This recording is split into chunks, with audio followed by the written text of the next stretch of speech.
Огън, зарево, водна стихия, злато, възкресение, триумф. Един град. Град на конкиста и реконкиста. Град на мъртвата долина. Град на вода и зеленина. Градът е Плевен.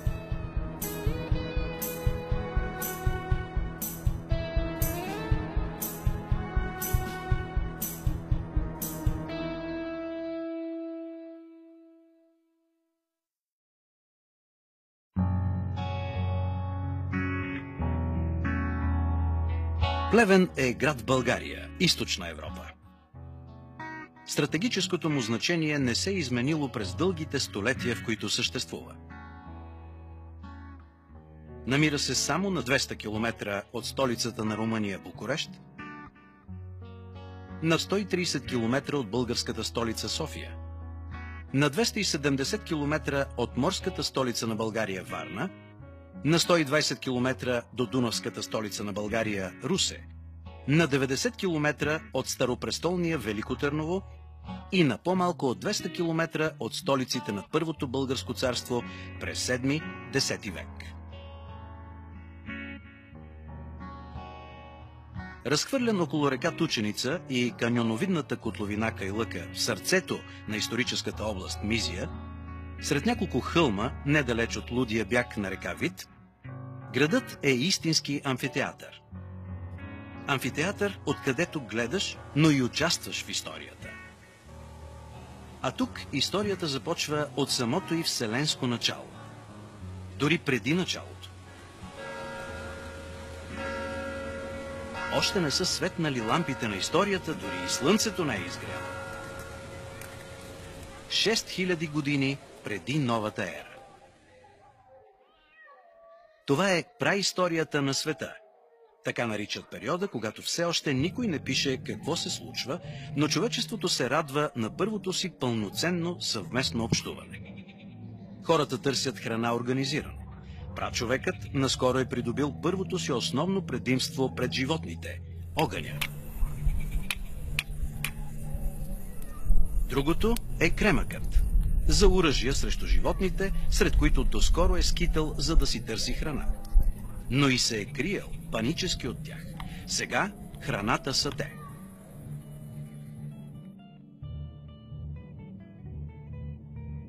Кремъкът обаче се среща рядко. Едно от големите европейски находища е в региона край днешния Плевен. Изумителното е, че дори през времената, които ние наричаме праисторически, е съществувал организиран износ на кремъчни продукти към други отдалечени региони. Тогава ръчната изработка на кремъчни острията за стрели е тежък труд, сравним с миньорския сега.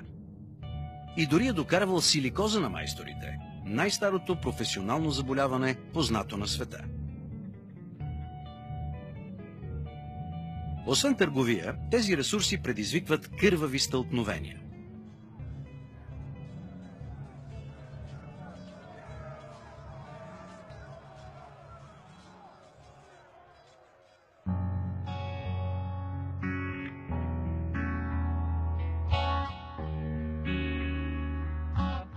Започнахме от централното, стратегическо разположение на Плевен през цялото му съществуване. То е неговото проклятие, неговата благословия, неговата обреченост. Но Плевен е труден град дори по отношение на името си. Той попада в чуждестранни средновековни документи като Плеун, може би от старогръцката дума за изобилен, но и от легенда, в която се разказва за петлите, които местните тук хранели предимно с плява, остатъчният продукт от вършитбата на растения. И на пазарищата купувачите питали: тия петли от плевенците ли са? Скоро така започнали да наричат и хората.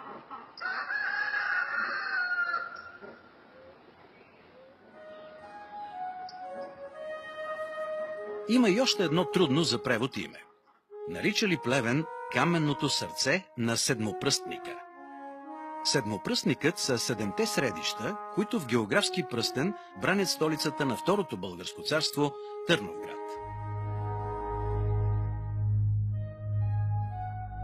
А през 9 век, по време на първата българска държава в Европа, има само 3 значими държави – Византия, Франкската империя на Карл Велики и Първата българска империя. Точно тогава първите българи започват да се заселват в областта Мизия, където е и днешният Плевен.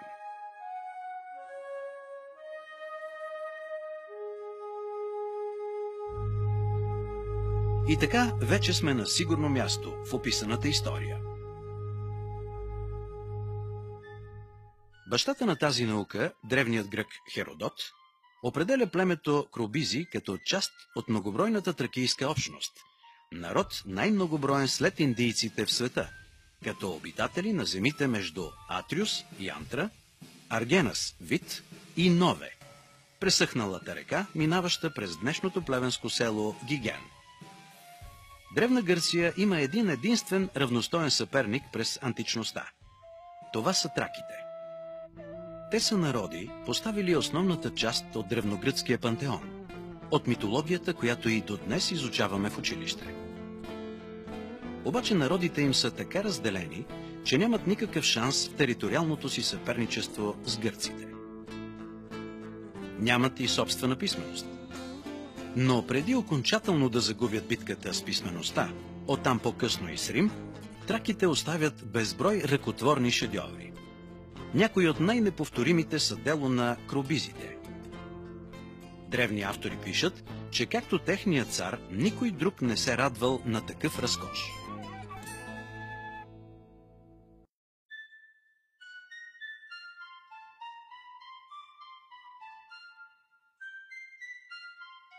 Годината е 1924.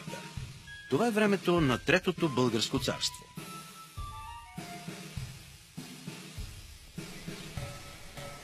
При разкопаването на едно лозе, селяни от плевенското село Вълчитрън откриват съкровище. То е на крубизите. Възрастта му е поне 30 века. И до днес е най-голямото златно съкровище изобщо за българската археология. А тя е намирала доста.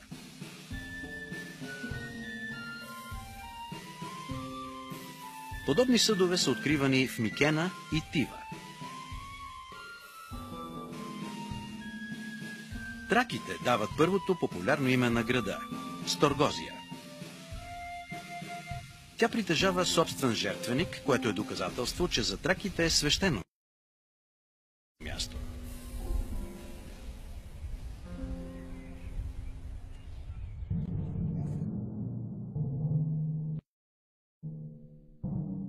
Името Сторгозия означава тесен пролом. Точно това е и местността Кайлъка. Ще настъпят мрачни векове за цивилизования свят и той ще трябва да търси закрила и с такива природно укрепени местности. Но до тогава все още има време.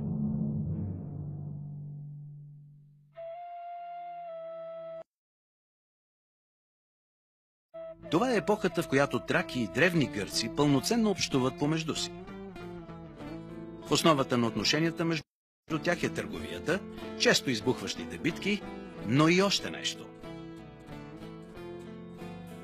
Най-магическата напитка на Вселената – виното.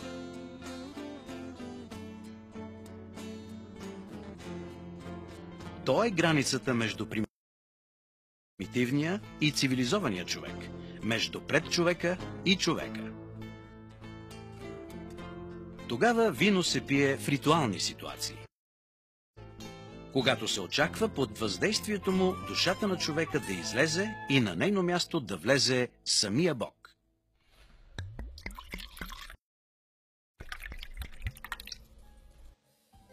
Освен това, производството на вино е дълъг и деликатен процес. Така притежанието и употребата му се превръщат в култура. Човекът яде хляб и пие вино, което означава, че се е изкачил на по-високо стъпало от първото ниво – сурово варено. Траките и гърците си съперничат в качеството на продукта и дори за пазарите му. Гърците са продавали в Египет и още почка. Гърците създават прототип на Загреус – Дионис, син на върховното божество Зевс.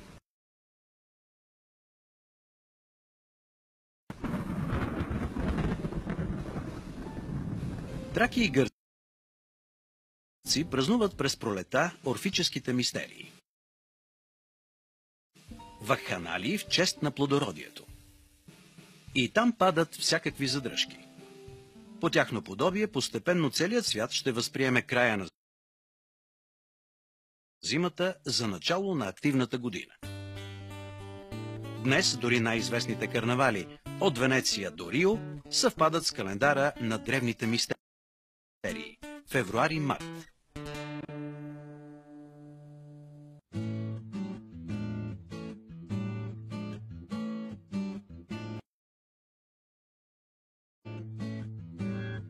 Областта Мизия има специално значение в тази част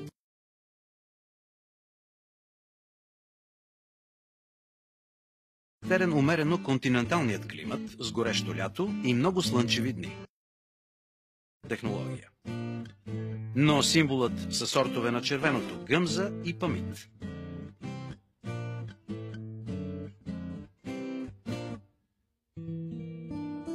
Така отново стигаме до местността Кайлъка. Влажна и сумрачна пещера, точно над язовир Тотлебенов вал. Тя е музей на виното. С 6000 бутилки специална реколта. Винената традиция на Плевен е свързана и с още няколко известни европейски фигури, освен Дионис. Доказано реални обаче. През 1902, по препоръка на известния френски професор Пиер Виала от Парижкия земеделски институт, в Плевен е създаден Институтът по винаро-лозарство. То е петото в света научно-изследователско учреждение за отрасъла. Виала е убеден, че регионът на Плевен е изключителен за отглеждане на качествени сортове вино. Станцията се заражда в десетилетие по-рано основаната гимназия по винарство и лозарство. Завършили са я бъдещият български премиер Александър Стамболийски, министри от различни правителства, учени, звезди от шоу-бизнеса. Днес тя е и най-богатата енотека в България. Притежава 12 000 бутилки колекционерско вино. Траки, гърци, реки, плодородие, вино, красиви жени и момчета. Изглежда иделично като от комедия на Менандър. Древногръцкият комедиограф от новата атинска комедия. Той също е свързан с Плевен, но парадоксално, чрез римляните, не чрез гърците.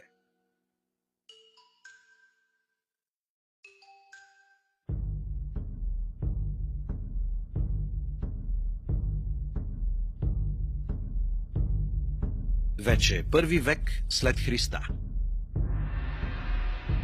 Две са важните селища за траките през този период тук. Сторгозия и ето това, на брега на общоевропейската река Дунав, наричано в началото Ескус, на племето Трибали.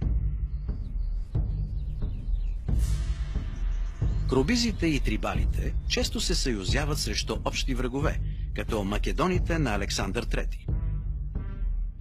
Безсилни са обаче срещу мощта на Римската империя. Тя превръща Мизия в зона на постоянна окупация.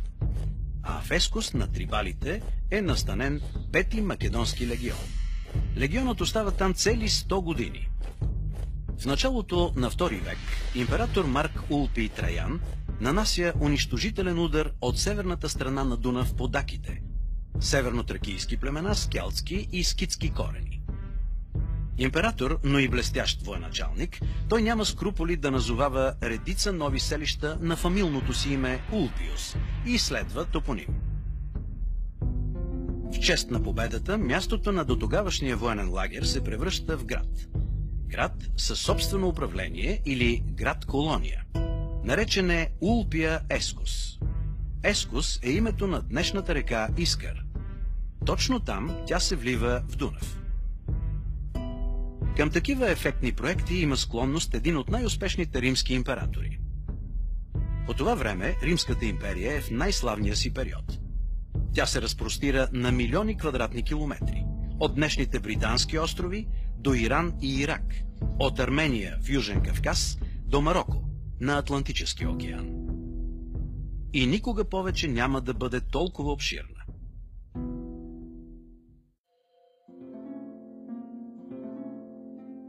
Улпия Ескус бързо заема значимо място в империята.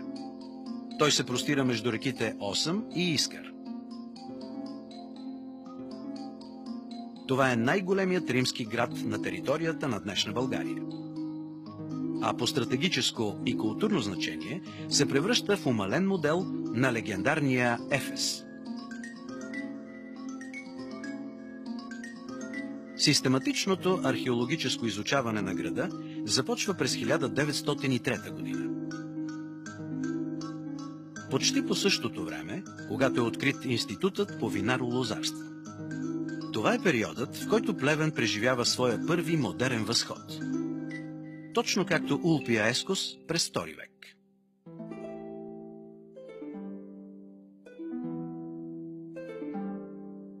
Римският град изпъква със своята неповторимост дори и днес.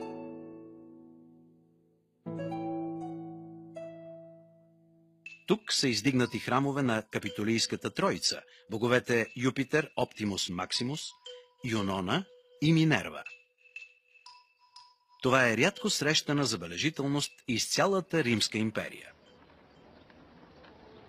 Но очарованието на Улпия Ескус, дори 1900 години по-късно, идва от възможността да усетим всекидневния живот в типичен град от Римската империя.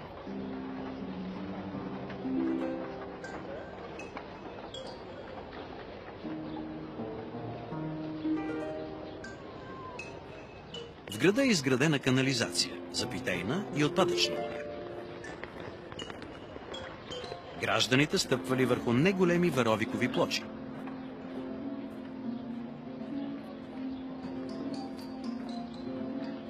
По тази улица отстрани имало магазини, от които продавачите подканяли минувачите да се отбият на щанда им. Вечер над повечето магазини се спускали решетки, подобни на днешните. Градоустройственият план също е класически. Улиците са разположени в посока изток-запад и север-юг. Централният площад заемал почти 1/10 от площа на целия град. Там гражданите се разхождали сред статуите на богове и императори. Една от големите археологически находки е банята. Тук хората плащали на касата и влизали в поддържаните от робите топли помещения. Аристократите и богатите имали право да прекарат целия ден там, но не и обикновените хора. Голямата разлика между двете прослойки обаче е в отношението към заобикалящата среда. Богатите се появяват в града предимно по работа. В останалото време се наслаждават на разкошен живот в крайградските си вили. Навсякъде в Рим те били облицовани с прекрасни мозайки на баснословни цени. А тази мозайка се оказва ценна и за световната култура. Тя разкрива, че древногръцкият комедиограф Менандър е писал неизвестна до този момент пиеса – Ахейците. Естествено, че за някои животът наистина е безгрижен. На града му предстои и друг звезден миг. Римската империя вече се е разделила на две – на западна и източна, със столица Константинопол. Онази империя, която от няколко века наричаме Византия. Вече е 4 век след Христа. Управлява един от най-забележителните императори в световната история – Константин Велики. На 5 юли 328 година той пристига с огромната си свита за няколко дни в Улпия Ескус. Поводът е достатъчно величав, за да подхожда на височайшето присъствие. Освещаването на мост между двата бряга на река Дунав. И то е с дължина над километър. Достатъчно сложно инженерно съоръжение дори и за днешните представи. Но функцията му е много по-важна от това да свързва двата бряга на една могъща река. Той свързва цивилизования свят с варварския. Цивилизованият е от юг. Така търговските отношения между двете страни неимоверно се засилват.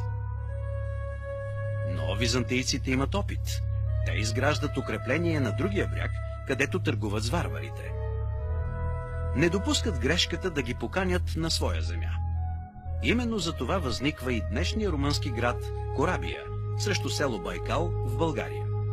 Да бъде укрепена зона и буфер срещу инфилтрирането на племена.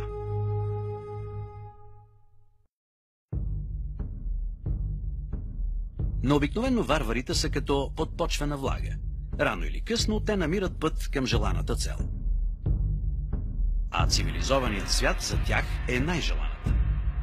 В края на 6 век Улпия Ескос рухва под непрестанните атаки на аварите и други племена.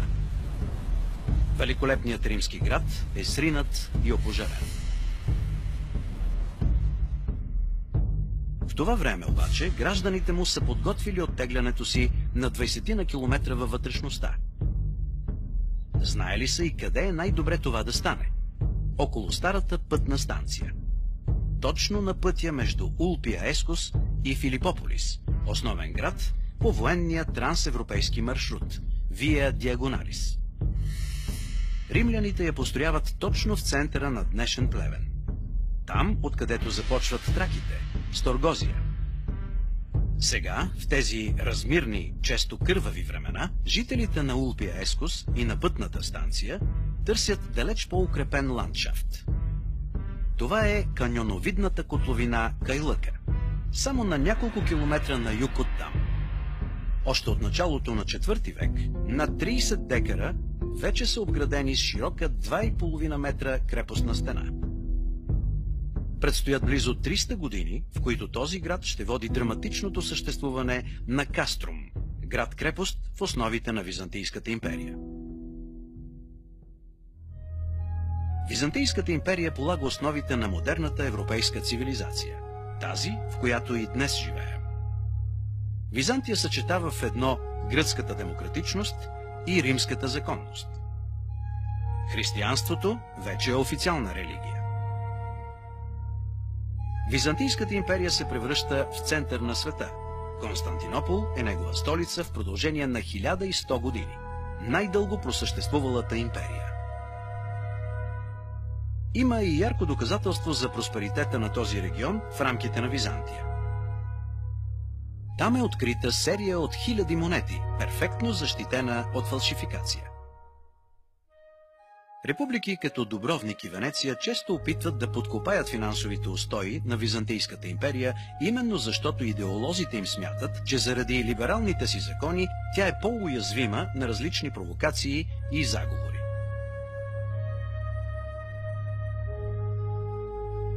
Но не политически машинации отнемат Сторгозия от Византия. В края на 6 век натискът на нахлуващите славянски племена се оказва неудържим. Скоро обаче и те ще бъдат погълнати от новосъздадената българска държава през 7 век. Държавността отново ще победи. Ще оцелее и една от най-големите християнски базилики в Югоизточна Европа, тази в Сторгозия. Създадена е през 4 век. Тя е най-просторната след голямата базилика в първата столица на България – Плиска. Българите приемат християнството като официална държавна религия през 9 век. Едва на 200 км от Сторгозия, в Плиска. А тамошната базилика е един от най-големите християнски храмове за времето си. Българите запазват византийската базилика в Сторгозия, когато издигат своя крепост върху римския град. Те развиват близки отношения с Византия, белязани от позиционни войни, бракове и духовни съюзи.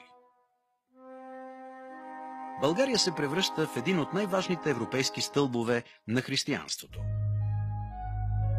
Основното население на първата българска държава е от славяни.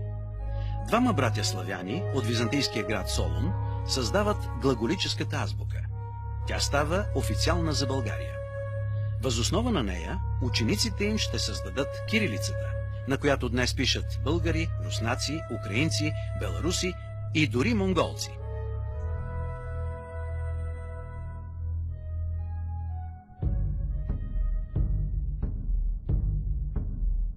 Конфликтите на българите с Византия довеждат до падането на Първото българско царство. Минават 2 столетия, в които те живеят под византийско владичество. България се възражда със създаването на Втората българска държава. Годината е 1185. Това е един от най-важните моменти за Плевен. Той вече се нарича Плевен. България има нова столица. Тя е Търновград. Плевен става част от Седмопръстника. 7 укрепени селища, бранещи главния град. Постепенно Плевен се превръща в значима средновековна крепост.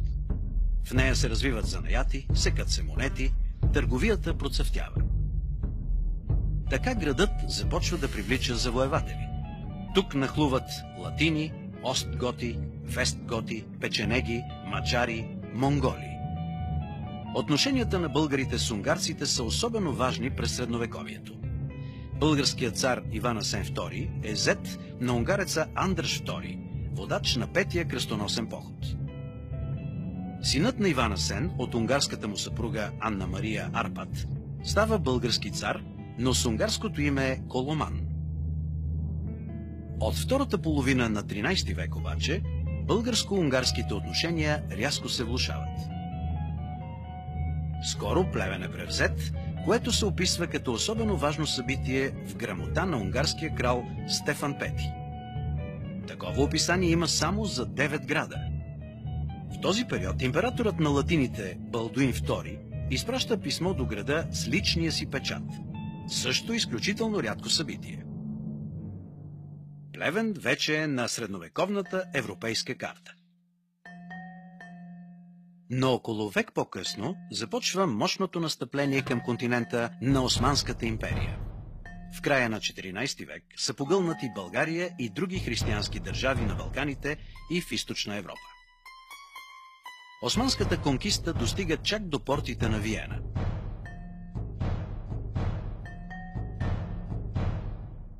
Следват 5 столетия, през които Плевен ще съществува като град от Османската империя. Но няма да загуби собствената си идентичност.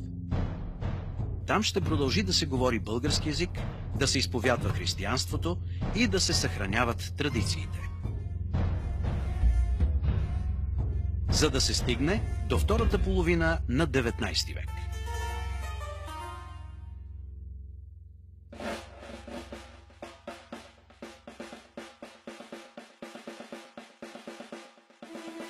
Предстои мащабно преначертаване на картата на Европа. Предстои също и гибелта на милиони войници от десетки националности. А съдбата на континента ще бъде предопределена най-вече от сблъсъка Русия-Османска империя в няколко зрелищни двубоя.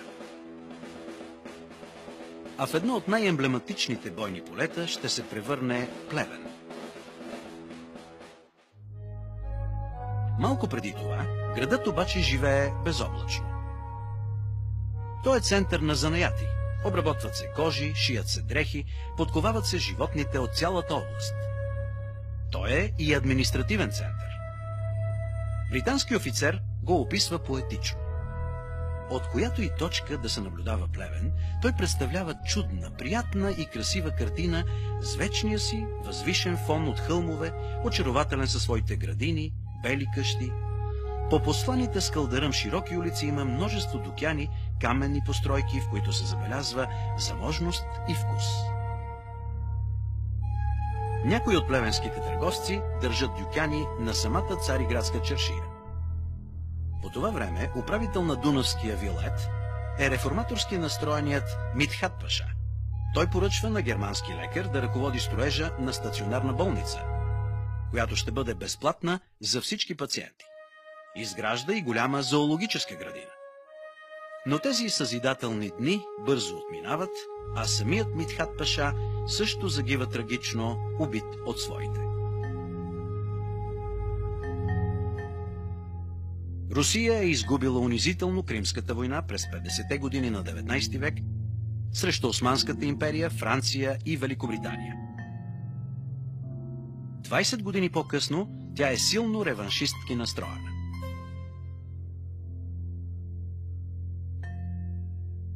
В същото време Османската империя е архаично административно образование, управлявано с източен деспотизъм и разпростряло се на огромни територии.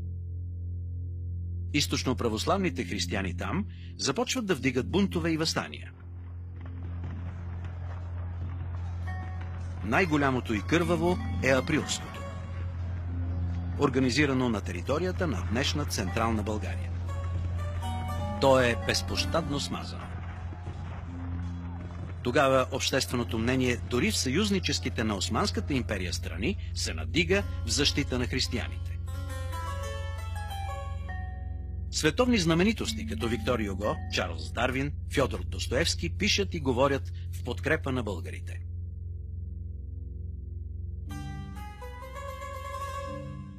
Русия вижда шанс за гигантски месиански проект – панславянската идея за обединение на всички славяни под руско управление.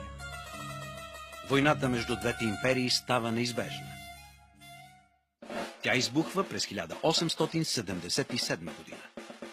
Това ще е предпоследният акорд от християнската реконкиста, продължила цели 5 века. Османската империя ще продължи да губи територии до Първата световна война.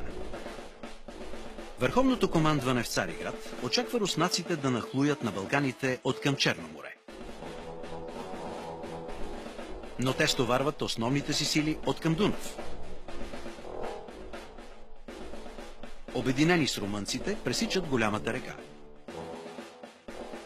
В този момент Плевен, както обикновено в историята си, придобива изключително значение.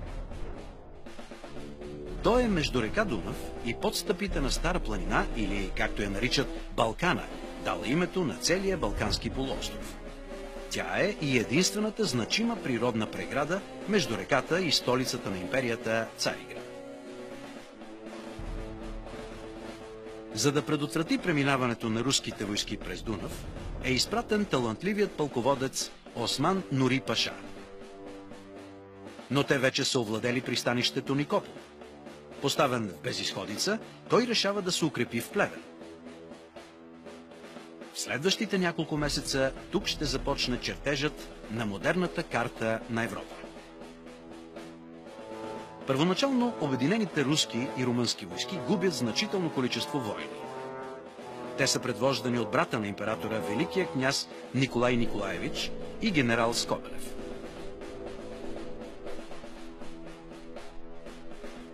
Следват щурм след щурм. Руснаците и румънците губят за броени дни над 20 000 души, срещу едва 5000 турски жертви.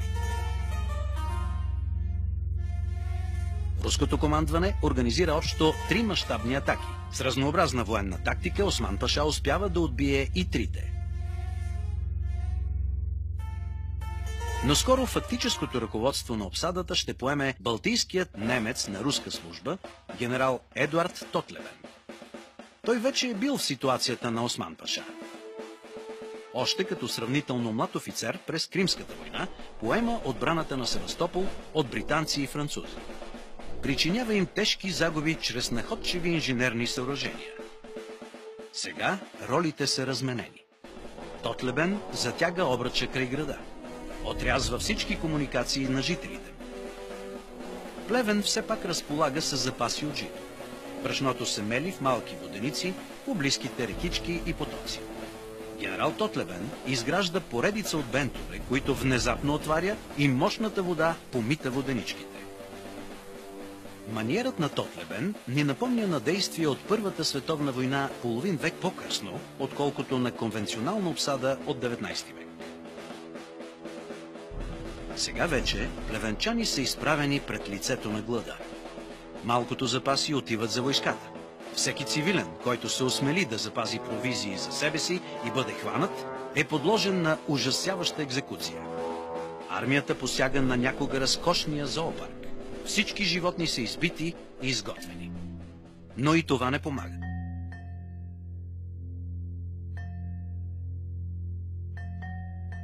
Подкреплението, което Осман паша с отчаяние очаква, е спряно на прохода Шипка в Стара планина, на около 140 км оттам.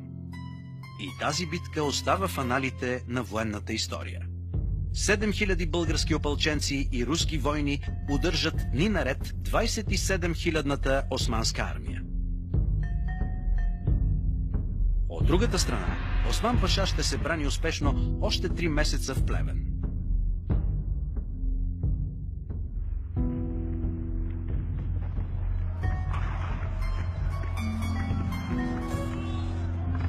В края на ноември 1877 пашата опитва последен щурм край река Вит.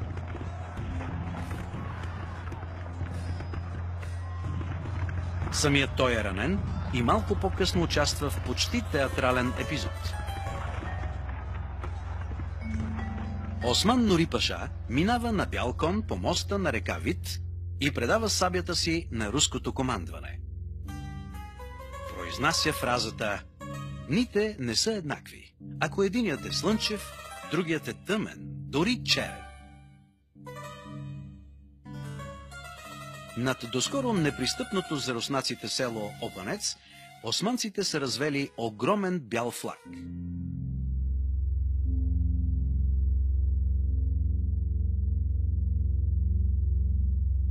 Равносметката от 5-месечната обсада е потресаваща дори за модерните времена. Тя е най-тежката и продължителна битка в тази руско-турска война. Около 40 000 загиват от руска и румънска страна, около 15 000 от турска. В Плевен остава и местност с мрачното име Мъртвата долина. В обсадата участват войни от различни народности – руснаци, румънци, украинци, белоруси, финландци. А от противниковата страна целият спектър на Османската империя – от турци до сирийци и египтяни. Също и европейци, като висши офицери на османска служба.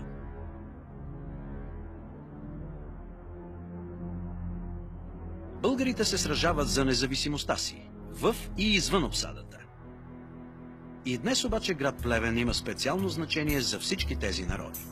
И то е почита към героите и от двете страни. Цяло съзвездие от исторически фигури минава през Плевен по време на руско-турската война. Пристига дори император Александър II, изключително рядко събитие, където и да е по света.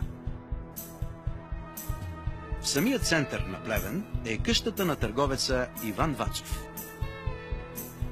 В нея императорът, великият княз Николай Николаевич, румънският Карол I, както и мнозина генерали, приемат пленения Осман паша.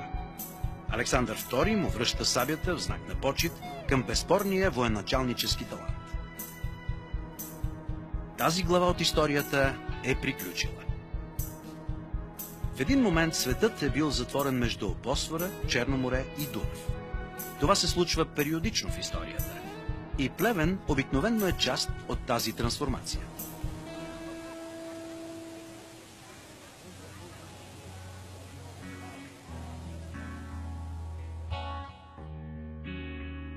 Посещението на Александър II не е единственото монархическо посещение в къщата на Вацов.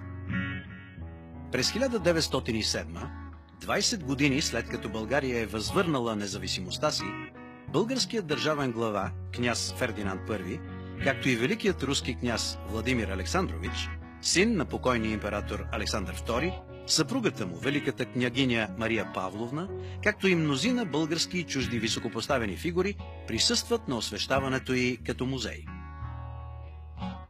От тогава думата музей ще има особено значение за един от най-зелените европейски градове.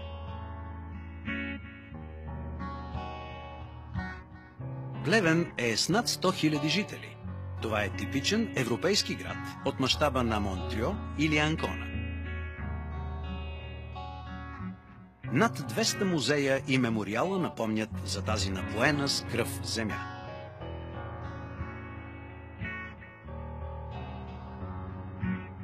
Това означава, че на всеки 5-10 минути ходене пеша може да се сетиш за някое важно събитие от историята на човечеството. Не е потискащо. Просто това са вълните по равнината. Равнината, която винаги остава над вълните на съдбата.